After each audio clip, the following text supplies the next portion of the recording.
What you see on the second viewing, there were so many things we built in. There's precisely for second viewing. I have to say. It makes sense why he was fighting. Oh, yeah, I need tight, whatever it is over there, tight 3-shot, basically. Tight as you can get, and this is all 2 shots. Okay, ready? Guys, I'm having a little trouble trying to explain to people on the phone what I have seen.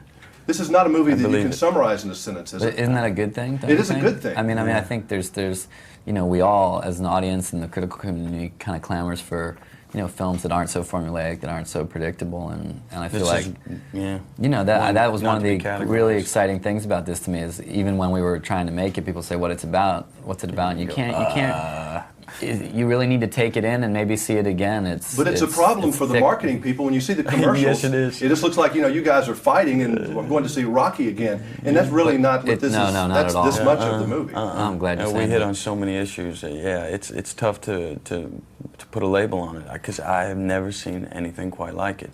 To everyone's credit, but especially Fincher's and Chuck's voice. It's an unusual, it's very, very thick with ideas. Almost. It's a philosophy class or something. I think so, you go watch, philosophy, and then you find theology. yourself talking, you know? Yeah. It is, as we were, in the beginning when we all sat down, I said, Fincher and Brad, I said, you know, endless discussion. This is a zeitgeist film. It's a film that, if we get it, if we catch the spirit of this book in this film, we'll have really kind of held a mirror up to the culture at a certain time, I think. Is it fair to say, because the book was like this, and I think I've seen some commentaries in the book that said that basically men are out of style in the 20th century.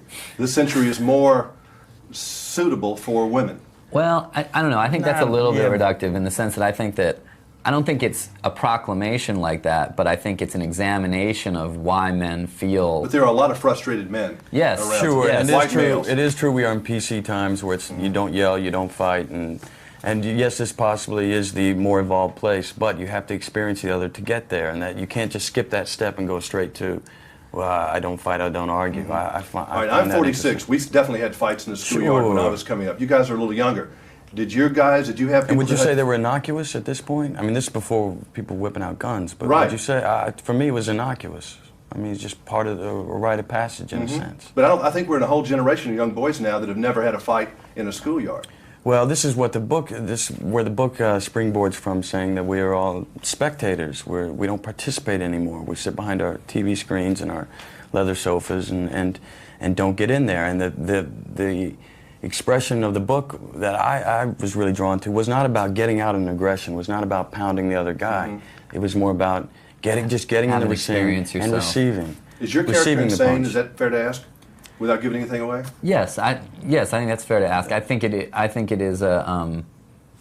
I do think, you know, the movie, this doesn't give anything, the movie starts in my character's brain, literally inside his brain, and rises. I thought you were pretty wacky myself. But rises out from that shine into his brain, and I've always thought that on a certain level, the movie is metaphoric. It's a study on a person going a little bit insane to going insane to save himself, in a way. But Bradley, you look always insane. Well, we were talking about a wild eye. We were talking about how just earlier how, you know, when anytime you question established idea and you try to take that in a different direction, you're always going to overcompensate until you find that middle ground, and that's kind of. And I think it's a story about how a character, in a desperate effort to sort of make himself start to feel something through a part of himself, goes way too far and then has to pull himself back, you know. And I think it's important to draw a distinction between what the film says and what one of the characters says, because a character is advocating something that the film doesn't necessarily go all the way out there. But definitely prepare yourself, if you're a viewer, a fan of you two guys in the movies, for an unusual kind of ride. It's a monster. Yeah, I think it's a bombardment of information. I've never seen anything like it. It's unlike anything I've seen in a long time, and